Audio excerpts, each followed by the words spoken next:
যদি 4টা বিয়ে করতে পারে তাহলে মেয়েদেরও 4টা কেন, মেয়েরা আরো বেশি করবে, কারণ মেয়েদের এনার্জি অলওয়েজ বেশি থাকে। ছেলেরা যদি 4টা বিয়ে করতে পারে তাহলে মেয়েরা পারবে না কেন? অবশ্যই পারবে, কারণ নারী পুরুষ সমান অধিকার। আর যদি একটা কথাই চিন্তা করি তাহলে মেয়েদের চেন কোনো কাজে লাগে না, চেন খুলে মুতার অধিকার তো তাদেরও আছে।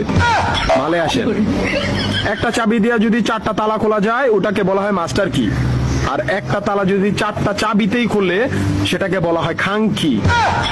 ধরেন আপনি 4টা ইঁদুর পালেন, আপনার কাছে গর্ত আছে একটা, বাহিরে অনেক বৃষ্টি, বুঝেনি তো ওয়েদার ডিমান্ড, এখন 4টা ইঁদুরের একসাথে গর্তে ঢুকতে হবে, তখন আপনি কি করবেন?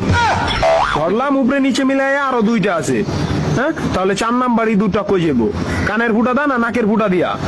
হ্যাঁ, তার মধ্যে মাসের মধ্যে 7 দিন থাকে লকডাউন। আমি মানি, আমি না শুধু সবাই মানে, মেয়েদের অনেক পাওয়ার, মেয়েদের অনেক এনার্জি।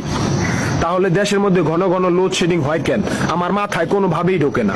একটা ছেলে যদি 4টা বিয়ে করে, 4টা ঘরে যদি 10টা সন্তান থাকে, তারপরে বাপের নামে একটাই থাকবো। এখন আপনি যদি 4টা বিয়ে করেন, একটা সন্তান হয়, তাহলে বাপের নাম কি দিবেন?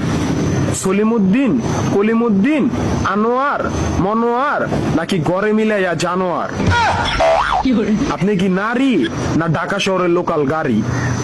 30টা সিট ফুল, 20 জন দাঁড়ানো, তারপরও বলে পিছনে সিট খালি, ওঠেন তাড়াতাড়ি, পিছনে সিট খালি, ওঠেন তাড়াতাড়ি। শুধু এই সমস্ত মেয়েদের কারণে পুরা নারী জাতির সম্মানহানি হয়। আমাদের উচিত সিটি কর্পোরেশনের কুত্তা মারার ইনজেকশন দিয়া এদেরকে মেরে ফেলা, যাতে এদের জন্য অন্য কোনো মেয়েদের কেউ খারাপ নজরে না দেখে।